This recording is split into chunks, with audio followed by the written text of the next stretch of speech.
कि हम हमारे सब्जेक्ट के नए नहीं हैं। मैं कहता हूँ अगर एक बार भी आपने सब्जेक्ट पढ़ा है ठीक से, तो भी 50-60% सवाल आप बड़े आराम से कर लेते हैं। हालाँकि सब्जेक्ट के नेचर पे हैं, जैसे हिस्ट्री है तो 50-60% सवाल आराम से हो जाते हैं, और इकोनॉमिक्स वगैरह है तो उसमें थोड़ा-सा टिपिकल रहता है, पॉलिटिकल साइंस में थोड़ा टफ रहता है।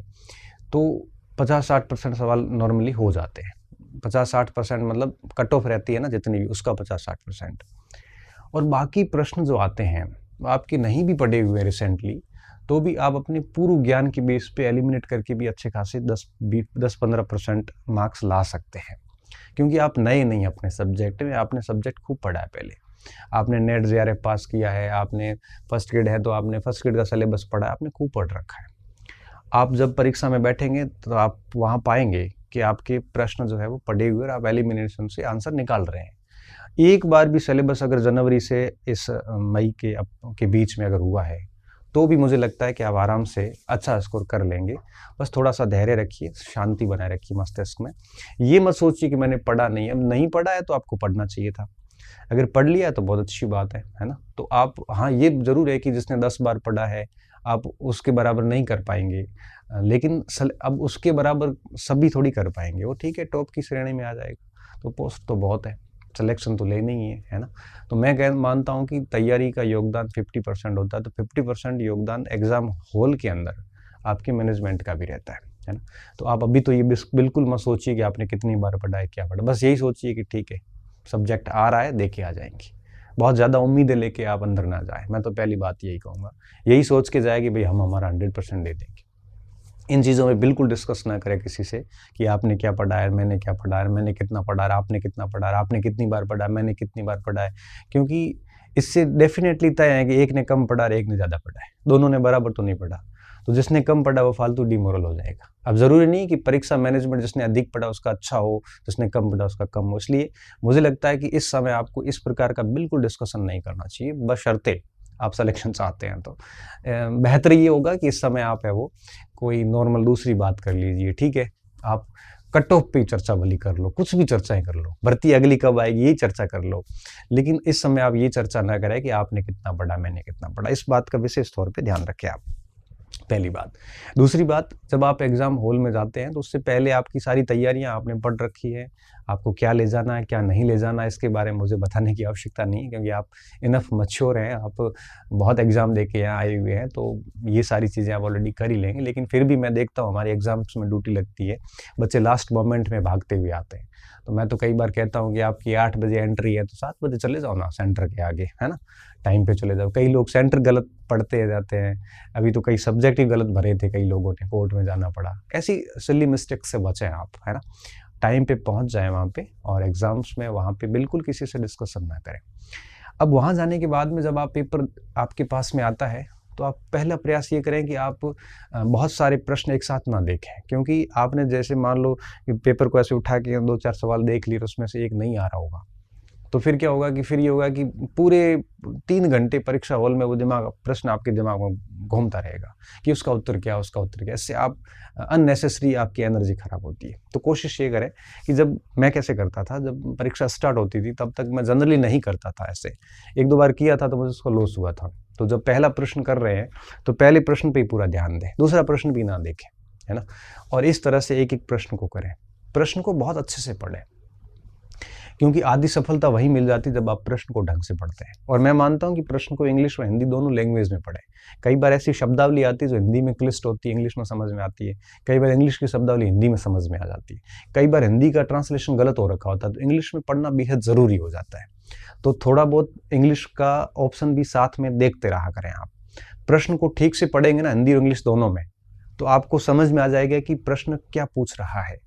उसके बाद में आप ऑप्शन पे आएँ। अगर आपकी तैयारी बहुत अच्छी है, मतलब 5-7 बार रिवीज़न किया हुआ है, तो आप ऑप्शन के ऊपर एक बार के लिए प्रवेश पत्र रख लें। प्रश्न पढ़ने के बाद जैसे ही आंसर आपके मस्तिष्क में आता है, तो आप सीधा क्लिक कर रहे हो वहाँ पे। और आपने तैयारी बहुत कम करी है, रिवीज़न बहुत अधिक नहीं करा है, तो ऑप्शन के ऊपर अगर आपकी डिपेंडेंसी बनी हुई है, तो फिर चारों ऑप्शन में से आप एक-एक ऑप्शन को एलिमिनेट करके आगे बढ़ें, ठीक है? इस तरह से हर प्रश्न को एक अपना एक एक यूं कहिए कि चैलेंज मानना, उसको ना कमजोर समझे ना उसको मजबूत समझे प्रश्न को, ना बहुत जटिल समझे ना बहुत सामान्य समझे, क्योंकि बहुत जटिल समझ लिया तो आप ओवर थिंकिंग से गलत करोगे, अगर बहुत आसान समझ लिया तो आप ओवर स्मार्टनेस से गलत करोगे, क्योंकि देखो दोनों चीज़ें घातक है, बहुत ज़्यादा स्मार्ट होना भी घातक है और बहुत ज़्यादा सोचना भी घातक है, ठीक है ना। इसलिए कोशिश ये कीजिए हर प्रश्न को आप सामान्य स्तर से, सामान्य दृष्टिकोण से देखें और उसके बाद दूसरे प्रश्न पे आए, तो एक एक प्रश्न पे इस तरह से जान लगाई जाए और पूरे 3 घंटे तक 150 प्रश्नों पे ताकत लगाई जाए, तो गलती कम से कम होनी चाहिए। देखो सिलेक्शन उन लोगों के होते हैं जो गलती नहीं करते एग्जाम हॉल में, और उनके नहीं होते हैं जो गलतियां ज़्यादा करते हैं। बाकी कई बार फेल होने वाले और पास होने वाले का बौद्धिक लेवल और तैयारियां बराबर होती है, लेकिन कुछ मिस्टेक्स के कारण पास होने वाले बच्चे जो है वो फेल हो जाते हैं। इसलिए प्रयास ये कीजिए कि कम से कम गलती हो एग्जाम में, और कम से कम देखो गलती नहीं हो ये संभव नहीं है, वो सब करेंगे, ह्यूमन एरर तो होगी ही होगी, बट आपका बेस्ट एफर्ट्स ये होने चाहिए कि कम से कम गलती हो। और कम से कम गलती कैसे होगी, जब आप और प्रश्न को बहुत अच्छे से पढ़ेंगे। मैं कहता हूं कि प्रश्न को ढंग से पढ़ना ही अपने आप में एक प्रकार से आधा प्रश्न वहीं सही हो जाता है, और वो भी आप देखो दोनों लैंग्वेज में पढ़े, हिंदी में भी पढ़े और इंग्लिश में भी पढ़े उसको। अब जब आप दोनों लैंग्वेज में पढ़ेंगे ना, तो डेफिनेटली आप प्रश्न के मर्म को समझ पाएंगे कि क्या पूछना चाह रहा है। और ये मर्म समझने के बाद में फिर ऑप्शन, आप पहले तो ऑप्शन में प्रवेश पत्र रख लें, उत्तर क्लिक हो रहा है तो कर लीजिए, उत्तर नहीं आ रहा है तो 4 ऑप्शन देखिए आप, 4 ऑप्शन में से ये सोचिए कि ये हो नहीं सकता, ये हो नहीं सकता, ये हो नहीं सकता, ये है, इस तरह से आप कर लो। फिर दूसरे प्रश्न पे आइए। तो मैं मानता हूं कि जब पहला प्रश्न कर रहे होते तो हमें ये पता नहीं रहना चाहिए कि दूसरा प्रश्न क्या है। इस तरह से आप 150 तक आएंगे तो मुझे लगता है कि ना के बराबर मिस्टेक्स होगी आपकी, और जो कम मिस्टेक्स करेगा वही सिलेक्शन ले लेता है। अधिक मिस्टेक करने पर कई बार हम बाहर भी हो जाते हैं। इस चीज़ का विशेष तौर पे ध्यान रखना। इसके साथ साथ आपको क्या करना है, कई बार बच्चे मुझे ये पूछते हैं सर कितने प्रश्न अटेंड करूं, तो ये प्रश्न बड़ा वाहियात सा है, क्योंकि मैं कहूंगा कि 120 करो तो आप 120 थोड़ी करेंगे। ये थोड़ी परीक्षा हॉल में याद आएगा कि सर ने कहा था कि 120 ही करने हैं। आप ऐसे अडिग थोड़ी रहोगे कि सर ने 120 कहा था तो मैं 120 ही करूंगा, 21 नहीं करूंगा। ये बड़ा फालतू सा प्रश्न है, और प्रश्न न तो पूछना चाहिए और जवाब देने वाला भी गलती करता है कि जवाब भी नहीं देना चाहिए। तो मैं तो सिर्फ ये कहूंगा कि 150 प्रश्न आपको अगर आ रहे हैं, सारे आ रहे हैं, मतलब सारे करिए। अगर सारे नहीं आ रहे हैं, आपको लग रहा है कि मुझे इसमें से 60 70 80 प्रश्न सही सही आ रहे हैं, 2 प्रश्न 2 विकल्प में कुछ फंसे हुए हैं, तो रिस्क भरपूर लीजिए, मैं तो ये कहता हूँ। और अगर 4 ही ऑप्शन नहीं आ रहे तो ऐसा असभ्य तुक्का बिल्कुल मत लगाइए। अगर आपको 3 ऑप्शन नहीं आ रहे हैं तो भी ऐसा तुक्का मत लगाइए। कोशिश ये कीजिए कि 1 और 2 ऑप्शन वाले, और 1 वाले तो सारे करने ही है वैसे भी, लेकिन ऐसे प्रश्न भी कर लीजिए जहां पे आप 2 विकल्प में कंफ्यूजन में हैं। तो ऐसे भी 10-20 प्रश्न आप कर लोगे तो लॉस नहीं, क्योंकि मान लो 20 प्रश्न ऐसे आपने किए तो 2 विकल्प में कंफ्यूज थे, तो 20 में से मैं कहता हूं अगर 4 5 6 बैठ गए ना, 5-6 भी बैठ जाते हैं तो भी लॉस वाली बात नहीं है ना। क्योंकि जैसे 15 प्रश्न मान लो गलत हो गए, तो 15 गलत हुए तो 5 जाएंगे, तो 5 सही हो जाते हैं तो भी लॉस वाली बात नहीं है, क्योंकि 2 ऑप्शन में कंफ्यूज है तो 20 गलत होंगे नहीं, ये भी तय बात है, ठीक है। और अगर आप चाहते हो नहीं हम पूरे वही सवाल करेंगे जो हमें एग्जैक्ट आते हैं, तो आप मान के चलिए कि आप कट ऑफ भी पार नहीं कर पाएंगे। क्यों? क्योंकि ऐसा कोई व्यक्ति नहीं होता जिसको एग्जैक्टली प्रश्न जो है वो 150 में से 100 से अधिक आ रहे हो, नहीं होता। मोस्टली है वो 2 ऑप्शन में व्यक्ति फंसता है। वहां आप है वो पूरा कोशिश कीजिए, जोड़ना तोड़ना, इधर उधर दिमाग पूरा लगा लीजिए, कड़ियां बिठाइए, लिंक बिठाइए, ऐसे करके आप 2 ऑप्शन में से जो सबसे बेस्ट लग रहा है उसको ज्वाइन कर लीजिए आप। लेकिन आप है ना ऐसे 3 ऑप्शन और 4 ऑप्शन आपको नहीं आ रहे हैं, फिर उस पर तो छोड़ दीजिए, भले ही 150 में से 30 छोड़ने पड़ा तो छोड़ दीजिए। क्यों? क्योंकि फिर आपको नहीं आ रहे हैं तो आप अटेंड करके भी क्या उखाड़ लोगे, क्योंकि डेफिनेटली आपका स्कोर कम ही होना है। और वो ऐसे बहुत तैयारी के बाद में भी नहीं हो रहे तो मान के चलिए पूरे राजस्थान के ही नहीं हो रहे, तब आपकी काउंटिंग जो है, जो नंबर है आपके मार्क्स है, वो भी फिर 120 से ही काउंट होंगे। 150 में से 30 ऐसे जटिल सवाल आते हैं ना, तो वो बहुत चुनिंदा बच्चे कर पाते हैं, 5-7, बाकी नहीं कर पाते। तो 120 में से बेस्ट एफर्ट्स लगाया जाए।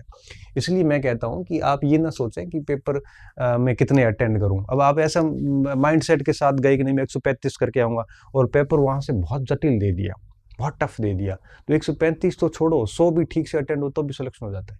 और आप तो 135 पे अड़ी गए और फिर भी आपने कर लिए, तो डेफिनेटली आप नेगेटिव मार्किंग में जाओगे, है ना। तो ऐसा कोई टारगेट लेके ना जाए। तो आप ये सोच के जाओगे नहीं मैं तो 120 करके आऊंगा, वहां पेपर सरल आ गया तो आपको 140 करने पड़ सकता है ना। तो कोशिश ये करना कि ऐसा कोई माइंड सेट के साथ ना जाओ। वहाँ पे अपने को 1 to 150 पूरे प्रश्न ढंग से पढ़ने हैं, और इनमें से ऐसे सारे प्रश्न मैं तो मानता हूँ कर लेने चाहिए जिनमें एक विकल्प आ रहा है, मतलब आपको एग्जैक्ट आ रहा है, कर लो। 2 विकल्प में कंफ्यूज है, उसमें भी आपको रिस्क ले लेनी चाहिए 15-20 प्रश्न तक। 3 और 4 विकल्प नहीं आ रहे, सुने हुए नहीं है, तो मुझे लगता है कि आपको छोड़ देने चाहिए। चाहे आपको 150 में से 100 ही प्रश्न ठीक से आ रहे हो तो 100 ही करिए। इनमें से आपको कोई फायदा नहीं, बड़े असभ्य तुक्के हैं वो, फिर आपके कोई चांस नहीं है सही होने का, और 1-2 सही हुए तो 15-20 गलत हो जाएंगे और इसका खामियाजा भुगतना पड़ता है। ठीक है, इसके साथ साथ में कई स्टूडेंट ये भी कहते हैं सर कि कम अटेंड करूँ, अधिक करूँ, तो मैंने आपको बात बता दी।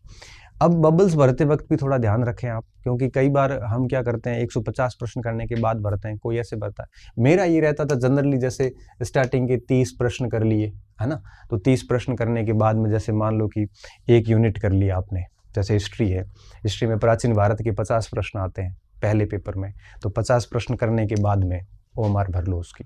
फिर 50 मिडाइवल के आते हैं, फिर मिडाइवल की ओएमआर भर दो। फिर 50 इतिहास दर्शन के आएंगे पहले पेपर में, तो फिर वो कर लो। तो 50-50 के 3 थोक में कर लो। जैसे पॉलिटिकल साइंस है, उसमें 10 यूनिट है, हर यूनिट से 30 प्रश्न आते हैं, तो यूनिट के 30 प्रश्न होने के बाद वो 30 प्रश्न भर लो।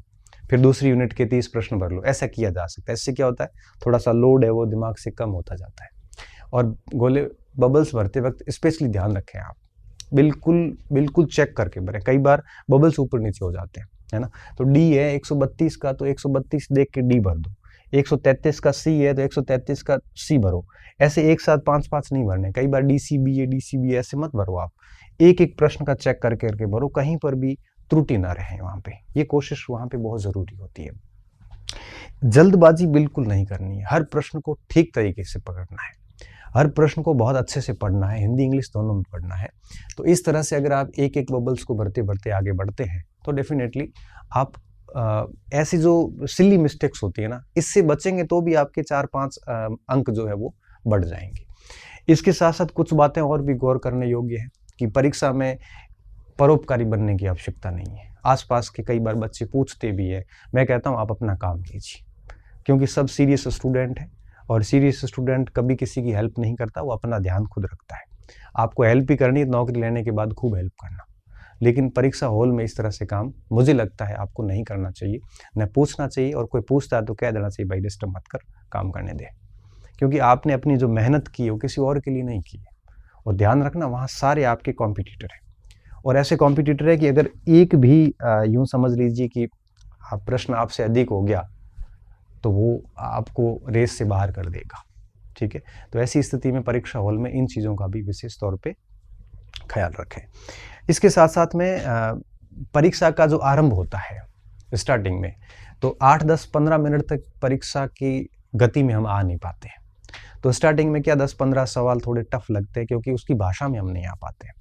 तो स्टार्टिंग की जो 10-15 मिनट आपने प्रश्न किए हैं वो मुझे लगता है बबल्स बाद में भरें, क्योंकि आधे घंटे बाद में आप एक बार फिर उन 15 प्रश्नों को लास्ट में फिर देखना, क्योंकि कई बार शुरुआत का जो प्रश्न होते हैं वहाँ हमारा दिमाग पूरा काम नहीं कर रहा होता है, लेकिन आधे घंटे बाद में हम फ्लो में आ जाते हैं, मोमेंटम में आ जाते हैं। उसके बाद आप वापस वो 15 प्रश्न चेक करना, 10-15 प्रश्न जो आपने स्टार्टिंग के 10-15 मिनट आधे घंटे में देखे थे, तब आप देखना कुछ प्रश्नों के उत्तर आप चेंज भी करोगे, और कुछ प्रश्नों को आप है वो समझ पाओगे कि अच्छा क्या पूछना चाह रहा था। तो कोशिश करना कि स्टार्टिंग के जो परीक्षा शुरुआत के जो 10-15 मिनट हैं उसके जो सवाल थे वो आप एक बार फिर रीचेक कर लेना बबल्स भरने से पहले, क्योंकि स्टार्टिंग का माइंडसेट और लास्ट के माइंडसेट में बहुत चेंजेस होता है। स्टार्टिंग में थोड़ा कम पकड़ में आता है और फिर एक प्रकार से पकड़ शुरू हो जाती है। ठीक है, बाकी हाइड्रेट रखें खुद को, गर्मियाँ हैं, पानी वानी पीते रहें, दिमाग ठीक रहता है, और बाकी सब फालतू बातें हैं, कोई कुछ नहीं करना आपको, मस्त रहिए एकदम फर्स्ट क्लास तरीके से। जितना पढ़ा है उसको आप परीक्षा हॉल में भुनाने की कोशिश करना, इन तैयारियों को मूर्त रूप देने का प्रयास करना। बिल्कुल ये दबाव मत ले जाना कि मुझे इतना करना है, ये करना है, वो करना। देखो आपके सोचने से कुछ भी नहीं होगा। आप जितनी खुद से बहुत अधिक उम्मीद रखोगे तो अननेसेसरी प्रेशर क्रिएट होगा, और अननेसेसरी प्रेशर आपको डीमोटिवेट करेगा, आपको गलतियां करने के लिए मजबूर करेगा, है ना। ऐसा नहीं सोचना हमें एक प्रकार से एक ही माइंड सेट के साथ जाना है कि मुझे अपना 100% देना है, हर प्रश्न पे देना है। जो परिणाम होगा वो मंजूर है, लेकिन वहाँ पे किसी भी प्रकार की उम्मीदें लेके ना जाएं कि नहीं मैं ये करके आऊँगा, मैं वो करूँगा, ऐसा करूँगा, इतने सवाल करूँगा। ये चीज़ें अंदर जाके आपको एक प्रकार से नेगेटिव मार्किंग की तरफ ले जा सकती है। तो बस एक माइंडसेट के साथ जाए कि मैं बहुत अच्छी तरीके से सवाल पढ़ूंगा, कोई ह्यूमन एरर नहीं करूंगा और हर प्रश्न को एक मजबूत मानते हुए, ओवर कॉन्फिडेंट भी नहीं, अंडर कॉन्फिडेंट भी नहीं, ठीक से पढ़ के जवाब दूंगा और अपना 100% दिया जाएगा परीक्षा में। फिर 150 प्रश्न भी अटेंड हो सकते हैं और बहुत टफ आया 120-30 पर भी अटक सकते हैं। ठीक है, तो परीक्षा हॉल के अंदर पेपर देखने के बाद क्लियर होगा कि आप कितना कुछ करने वाले हैं। परीक्षा से बाहर है वो ऐसे माइंडसेट के साथ ना जाए। ठीक है, तैयारियां पूरी हो चुकी हैं, अब तैयारियों के बारे में बात करना व्यर्थ है। आप परीक्षा हॉल पे इन चीज़ों का ध्यान रखना और बाकी ऐसी कोई एरर ना करना, प्रवेश पत्र वगैरह, आईडी कार्ड वगैरह, है ना, जो आरपीएससी ने गाइडलाइन जारी की होगी उसके अकॉर्डिंग चलना, क्योंकि ऐसी छोटी छोटी एरर मानसिक अशांति पैदा करती है और मानसिक अशांति परीक्षा हॉल का मैनेजमेंट बिगाड़ती है। ठीक है, तो बहुत सीधे बने रहें, मस्त रहें, पढ़ते रहें और अभी इन दिनों पॉजिटिव रहें और बिना उम्मीद के परीक्षा दें और परीक्षा में अपना बेस्ट एफर्ट लगा के आना। बाकी जो रिजल्ट होगा वो आपको मंजूर रहे और मंजूर करना ही पड़ेगा। ठीक है, मेरी शुभकामनाएं आपके साथ हैं और आप सभी को बेस्ट विशेष, अच्छा करना, बेस्ट होगा और जितना अच्छा करेंगे उतना ही अच्छा रिजल्ट आएगा। बहुत बहुत शुभकामनाएं, बहुत बहुत धन्यवाद विद्यार्थियों। अच्छे रहिए, मस्त रहिए और पॉजिटिव होकर अच्छे से पेपर दे के आइए।